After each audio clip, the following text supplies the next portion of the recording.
Quem me dera ao menos uma vez, como a mais bela tribo dos mais belos índios, não ser Bom dia, atacado por mais uma vez estamos aqui participando da campanha de oração para o Brasil e hoje é um dia muito especial. É um dia onde a gente vai trabalhar um grande erro histórico que a nossa nação cometeu, que diz respeito ao tratamento dado aos índios, aos nativos. Então vamos lá fazer algumas considerações históricas e depois disso a gente vai explicar qual vai ser o foco da oração. Vamos lá? Então quem são os povos indígenas? Os povos indígenas do Brasil compreendem um grande número de diferentes grupos étnicos que habitam o país desde milênios antes do início da colonização portuguesa, que principiou no século XVI, fazendo parte do grupo maior dos povos ameríndios. No momento da descoberta do Brasil, os povos nativos eram compostos por tribos seminômades, que subsistiam da caça, pesca, coleta e da agricultura itinerante, desenvolvendo culturas diferenciadas. Ou seja, todos os povos nativos, aqueles que já habitavam o território brasileiro antes da chegada dos portugueses, ficaram conhecidos pelo nome de índios. E, infelizmente, aconteceu fatos lamentáveis. Então, olha só, calcula-se que quando os primeiros homens brancos aqui aportaram, havia cerca de 5 milhões de índios. Hoje, mais de 500 anos depois, eles não passam de 850 mil, segundo os dados do IBGE. Caçados como animais, mortos em guerras bacteriológicas, expulsos para longe de seus domínios, confinados em pequenas reservas, os indígenas foram vítimas de um verdadeiro genocídio, que extinguiu etnias, línguas e culturas. E o mais inacreditável, em pleno século XXI, continuam sendo perseguidos e tendo seus direitos básicos desrespeitados. Você está no site Brasil é o País, a gente percebe a quantidade gigantesca de índios que havia e essa redução drástica da quantidade, fruto do genocídio. Então, a visão espiritual sobre esse processo está lá no livro do Humberto de Campos, Brasil, Coração do Mundo, Pátria do Evangelho, lá no capítulo 8.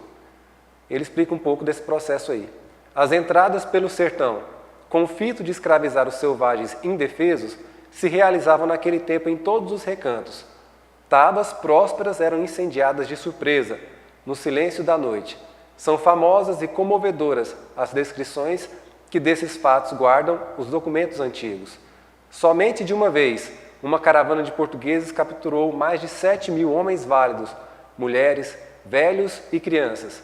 E quando os mamelucos guiadores não convenciam os naturais de que deviam acompanhá-los às cidades mais próximas, para que as caçadas humanas se verificassem com pleno êxito, as cenas de selvageria nodoavam a floresta virgem, enchendo de pavor os caminhos atapetados de cadáveres e de sangue coagulado.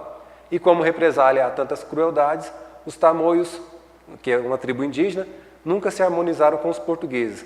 Desde o princípio da ação destes foram declarados inimigos. Então, como a gente viu nas orações anteriores, a recepção dos portugueses ela foi bastante acalorada. No início houve uma fraternidade, mas então ocorreu esse processo de erro histórico, de tentativa de escravização de algumas tribos e finalmente esses massacres aí. Ocorreu então uma grande mancha no campo do Brasil. E é em relação a essa mancha que a gente vai focar o nosso trabalho, buscando uma reconciliação, um perdão e um movimento da alma que possa corrigir isso. E aí um pouco da fala do Bert Hellinger sobre a questão da reconciliação. A reconciliação começa em nossa alma, quando o que quer que seja que rejeitamos ou do qual temos vergonha é reconhecido e mesmo amado. E então nós podemos nos tornar mais completos e em paz. Então é um fato que o Brasil deve ter vergonha nessa questão dos indígenas, da perseguição que sofreram, do massacre e todos esses erros que foram cometidos. Há então a nossa oportunidade aqui, e é o objetivo da oração, um dos objetivos, é obter esse processo de reconciliação. E também o perdão. Agora uma mensagem do Emmanuel lá no livro Trevo de Ideias. Aprendamos a perdoar, conquistando a liberdade de servir. É imprescindível esquecer o mal para que o bem se efetue. Onde estiveres e onde fores, lembra-te do perdão incondicional, para que o auxílio dos outros te assegure paz à vida. É indispensável que a compreensão reine hoje entre nós, para que amanhã não estejamos encarcerados na rede das trevas. Então, o perdão é sempre um processo de libertação. Como diz o Cristo lá no Evangelho, perdoar 70 vezes 7, porque é a única receita diante de tantos erros para que a nossa sociedade possa se organizar, no caso do Brasil, especificamente neste momento, a reconciliação com os índios e o perdão. O auto-perdão para quem participou desses atos de massacre e o pedido de perdão para quem foi vítima, no caso, nossos irmãos indígenas, para que a gente possa, assim, obter a reconciliação. E outro ponto importante de ressaltar são as contribuições indígenas para a nossa formação cultural. Na formação cultural, os índios contribuíram com vocabulário, o qual possui inúmeros termos de origem indígena, como pindorama, Anhanguera, Ibirapitanga, Itamaracá, entre outros. E com o folclore permaneceram as lendas como Curupira, Saci-Pererê, Boitatá, Iara, entre outros. Então, a contribuição daquilo que forma a nossa cultura, principalmente essa questão do vocabulário e do folclore, mas tem outros fatores também. A influência na culinária se fez mais presente em certas regiões do país, onde alguns grupos indígenas conseguiram se enraizar. É exemplo a região norte, onde os pratos típicos estão presentes, entre eles tucupi, tacacá e a maniçoba.